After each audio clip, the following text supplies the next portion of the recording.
Good afternoon, everybody. I'm here with another video. I apologize if I seem a little groggy or stuffy or anything. I don't know if I seem that way, but I certainly feel that way because I didn't realize it, but I drank green tea the other day in the evening time, and I stayed up till 4:30 in the morning, and I slept for about 5 hours. So I just drove a family member to the airport, and I'm driving back home, and I wanted to share something. So this message is for anyone who is breaking generational cycles in general, and even more specifically for anyone who is breaking generational cycles of abuse and bullying and being mistreated, being invalidated, being gaslit. You could have gone through psychological or emotional abuse. You could have felt wronged a lot of the time in your life. You could have been through situations where you were genuinely hurt or harmed or affected negatively by someone else's behavior or actions. And when you tried to speak up for yourself or express your emotions, you were gaslit. You were made to believe that you were the problem, you were the cause, it was your fault. There was no accountability, there was no humility, there was no responsibility, there was no compassion towards you. Okay, so that is something that I know I'm not the only one who experienced.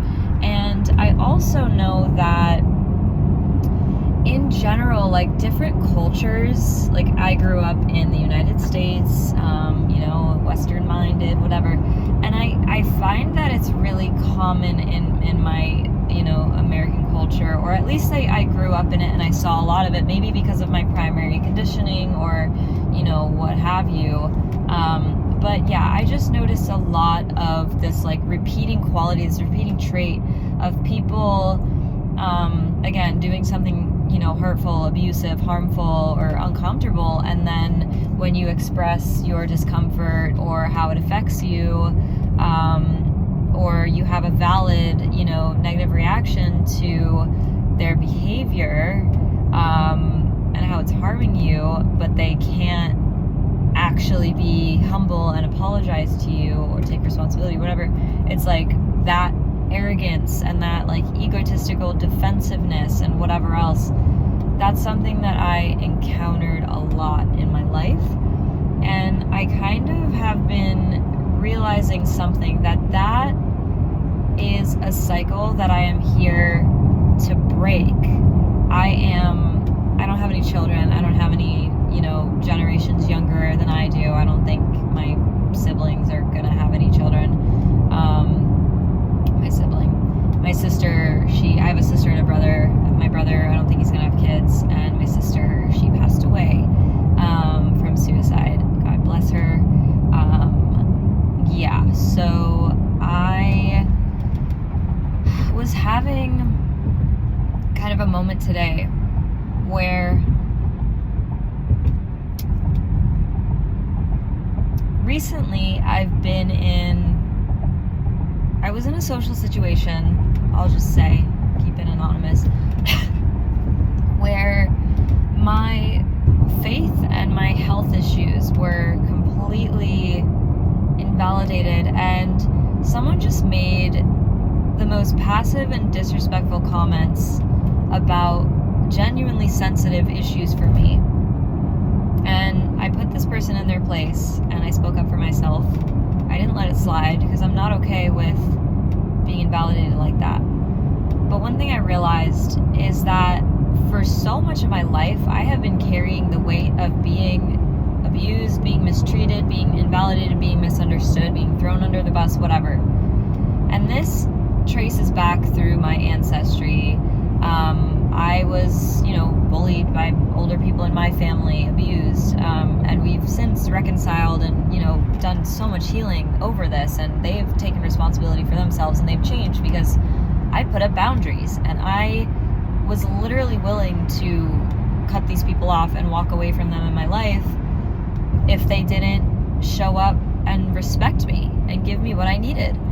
And that took a lot of courage from me, It really did, because one of the hardest things in the world that I've had to learn how to do is to stick up for myself and literally be willing to surrender my attachments to my own family, the people that are closest to me, the people that I descend from, the people whose flesh and blood weave the vessel for my very soul, my spirit.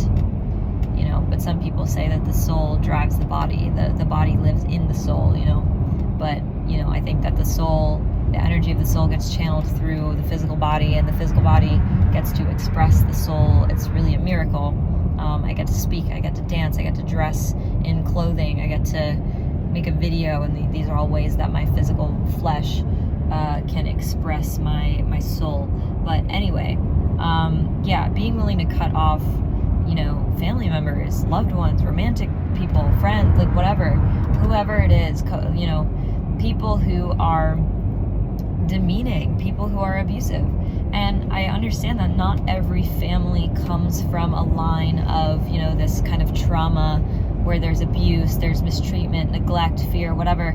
You know, my family passed it down to me, and they reconciled with it, and they see the work that I'm doing to change it. So it's really beautiful. But their parents, their family, their older families, they were abusive and dismissive and terrible towards them, invalidating. And then their parents, my grandparents' parents, they were, I mean, one of them was an indentured servant, and he was made to sleep in a cold barn on a hay bale in the winter. And he was sold by his family because they were surviving. And, you know, out of fear and desperation, they did what they needed to do to survive. And unfortunately, that cost the well-being and the safety and the emotional nourishment of their family. So again, I know I'm not the only one who's going through something like this, and who, you know, is learning to have the courage, the faith, the support, learning to look for the support to break these cycles. And so I just wanted to share this video because I'm one of you, okay? And I want to validate the shit out of whatever feelings that you're feeling, especially if you have suffered from being constantly invalidated, and you bear the weight, the emotional weight of this unfair, like, curse of being mistreated, you know, by family or by people closest to you. It takes a tremendous amount of faith to break those cycles, because when you are born into a family that treats you horribly, it can create such a deeply rooted sense of disillusionment that feels impossible to untangle yourself from. But I'm here to tell you and to remind you and encourage you that your reactions, your feelings, your pain, all of it, every ounce of it is valid. Every ounce of your internal reactions to the ways that people treat you, it's valid. I don't care if not a single soul in your life is able to tell you that, but I want to tell you that if you need to hear it, okay? And I want to encourage you to believe in yourself, believe in the wisdom of your emotional intelligence, believe in the wisdom of your soul, of your heart. You don't need to suffer. You do not need to suffer. And it might feel dangerous for you to remove yourself from a toxic situation, and that's completely understandable. And I would encourage you to seek, you know, help if you're in a desperate situation. And I just want to offer my words of encouragement that, you know, you can get out of whatever situation you're in. You can put up the wall, you can put up the boundary, you can break the cycle in two. You can break it, you can kill it. And you might feel very alone. You might feel very isolated. And that's completely valid. And the pain that you are courageous enough to endure to break these cycles is something that most people will never understand. So I understand, and there are some people that understand. And so I want to encourage those who are victims of abuse or, you know, breaking these cycles, that you're valid and you can do it, and I love you, and never doubt yourself again. Stop. You know what I mean? There are people who are so peaceful and relaxed in this idea of love, of fairy tale love, perfect love, whatever kind of love it is, platonic or romantic or whatever. But let those dreams and those fantasies, or those Instagram accounts that you follow with really beautiful couples who only say godly, wonderful things about each other, let those things be examples to you about the possibilities of love and connection that await you. And trust it with all your heart. Give your sorrow to God. Give the weight of it to God. It is not yours to bear. God will absolutely carry you through this time. You just need to be connected with God, have faith, follow your intuition, trust that thing inside of you that even if no one outside of you is able to validate or encourage it, I hope that this gives you the boost that you need to get you where you know you deserve to be, but no one's ever been able to show you, okay? And that's the thing about having faith, you know, and miracles and this longing in your heart. God didn't put these things in you for vain. God didn't make you feel how you feel over and over and over every day for your whole life, for years. God did not put that emotional intelligence in you in vain, even if no one's there to validate it for you. And sometimes actually living the life that you dream of, that you were robbed of by these abusive people, by the bullies, by the naysayers, by the invalidators, by the sense of isolation or whatever, it's feelings of loneliness. It takes a tremendous amount of faith, and I want to give you that push to go take the leap, to go somewhere new, go leave, go to the city that you feel called to go to the event that you feel called to go to, you know, go talk to that stranger that you feel called to talk to, go whatever, you know, take the leap of faith, because, you know, the thing about change, the thing about miracles, the thing about receiving the blessings that you deserve and that you've prayed for and wanted all your life is you need to surrender. You need to let go of behaving from a place of fear and doubting what's possible just because of your terrible past. But you need to have faith and choose to actually physically behave and act in a way that prioritizes your faith over your fear. And it's going to feel like an out-of-body experience. It's going to feel a little bit dissociative. You're going to have moments where your mind and your doubts flare up on you, and they try to convince you that this is impossible, this is not real. You know, maybe your hypervigilance will kick in. All of these things are symptoms of your past. They're residual energy, they're residual spirits, they're phantoms of what you've been through, what you adapted in order to survive. So do not be discouraged, because the higher that you step up that ladder, as I drive past some ladders, there's a man working on a ladder, the higher you climb up that ladder, the closer you get to God, the more full of genuine, godly, holy love that your life becomes. Not the illusion of it, not the trick of it, but the real thing, the real expression of God's love in front of your face. Humility, humbleness, compassion, unconditionally. The higher you climb up that ladder away from your toxic, abusive past, the more your ego will flare up with these past traumas, these past things. And when they're here, when you're in the thick of it, that is a golden opportunity for you to go to your somatic practices, go in prayer, observe, become the observer, become objective, become an objective observer about what you're going through, and allow it to physically, psychosomatically release from your body, so that you can make different choices that aren't governed by the fear and by the pain, but governed by the will of God, because God is good. God is not a trickster. God is not a liar. God is not fake. God is something that many people can't fathom because of how terrible that their lives have been. But that's not God. That is the evil inclination. That's negative energy. It's darkness. It's the absence. It's the dilutedness of God. It's being in the presence of people who forgot. They forgot God. They lost faith. but you are not one of those people. You are not here to give up. You are not here to stop believing in yourself, and you are not here to internalize the abuses. You are not here to internalize fear. You are not here to internalize these, popular cultural narratives about how fucked up the world is and how afraid you should be about everything. No, that's not you. That's noise. It is noise. It is not God. It is time to tune the frequency of your mind, your attention to God. Get in prayer, get in worship, protect the shit out of yourself.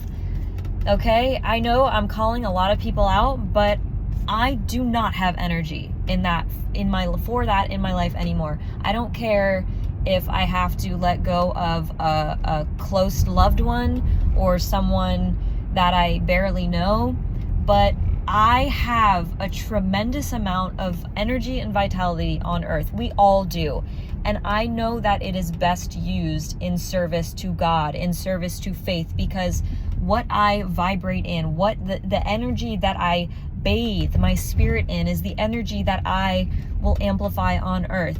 And even if you doubt it, sitting in a positive, uplifting, spiritual, godly vibration absolutely has an unfathomable impact on the energy of people around you, whether you see it on the outside or not.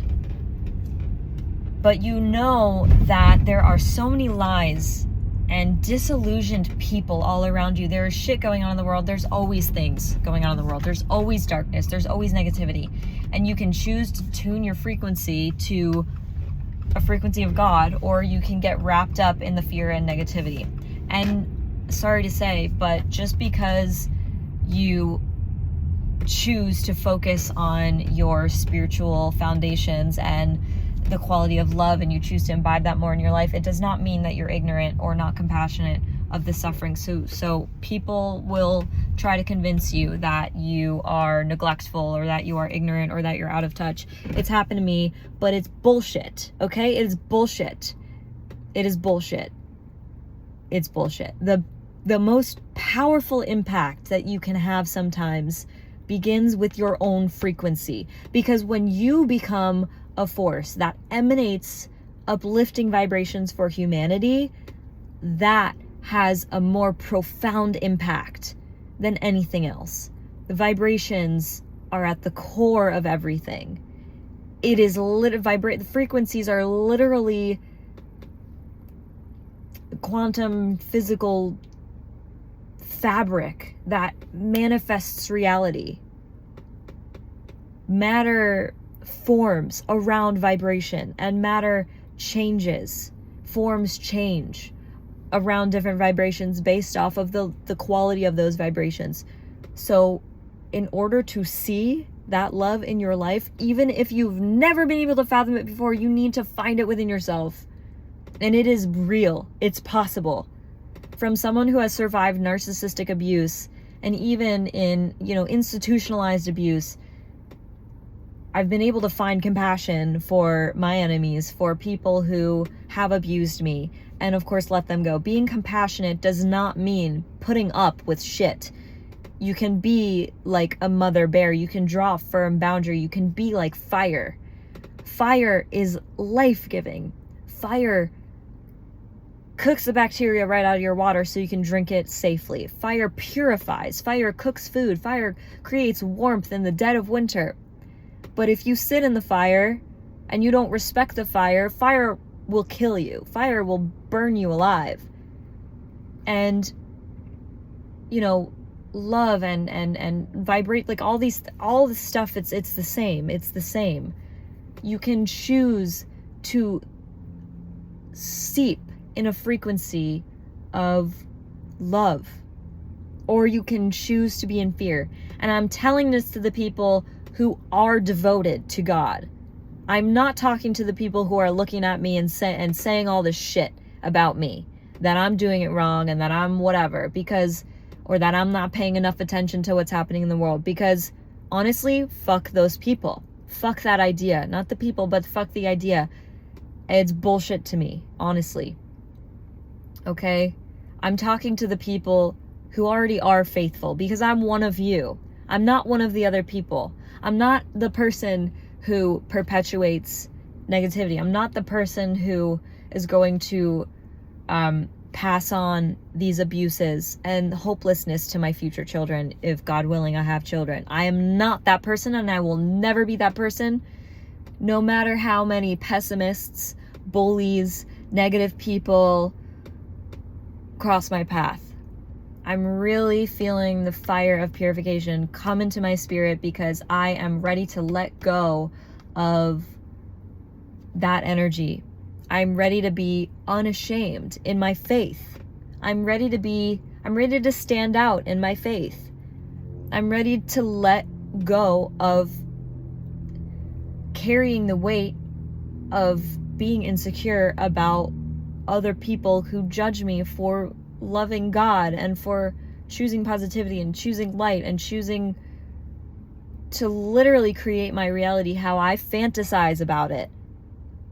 I'm ready to let go of people who don't believe in fairy tales, because I believe in fairy tales. There are enough examples of it in the world, and even if I didn't see them, there's a truth that is in my soul. I'm oriented towards optimism and possibilities. I'm not oriented towards fear. I don't get caught up in conspiracy theories and how shitty the government is and how unhealthy and toxic the environment is. I have health issues because of, toxins in the environment or whatever, and they do have weight on me, but I'm not letting that delude me. Okay, like, I am blessed enough to be able to breathe air. I'm blessed enough to be able to order a supplement online and have it shipped to my door and increase my health. I'm blessed enough to know the power of my prayer and my faith. I recognize good through the dark, through the bad. And I don't bypass either. I put a bitch in their place. I put people in their place. If they speak out of term, I'm ready to cut people off if they drain my vitality rather than feed it, because it is a fire that keeps my soul warm. And if you misconceive the inner fire to be a negative thing, you think, oh, fire is a bad thing because it kills people, it burns people. Fuck no. It's being disrespected. It's being misunderstood. The fire of life, nature, it's being misunderstood. There's a balance of good and evil. And we don't need to stop pursuing the good and the light just because there's dark. We cannot give up, especially not now in these times. So I hope this message gave you the fuel that you needed to continue breathing life into your soul and your faith, and say fuck you to the people who are bullies. Fuck you to the people who are deluded in their own self-created anxieties and delusions and negativity. Because I'm telling you, and you already know this, but those people, what they don't understand, what these forces of negativity don't understand, is that they literally have the power to create their reality, okay? And I do not give a shit what people have been through, because I've been through shit, okay? I've been threatened. I've had my life threatened on me. I've been raped. I've been institutionally abused in a cult. I have been narcissistically abused by family. I have been, and more, okay? But I do not act from a place of succumbing to the weight of what has been done to me, the wrongs that have been done to me. I am here to be a testament to the love of God in human form, beyond what I've been through. And I know who I'm talking to right now is the same. And I want to encourage you for that reason, okay? I want to encourage you for that reason. I love you so much. If you need extra support, check my description. I offer intuitive readings that can help you feel further seen, maybe can help you connect more with your spirit. If you feel like you need that guidance, that encouragement, that support, I'm here to offer it to you, however best I can. I also am an artist. I share my art. Everything's in the description. You can get to know me a little bit more. I'm happy to share my offerings with you. I love you so much. I'll see you next time.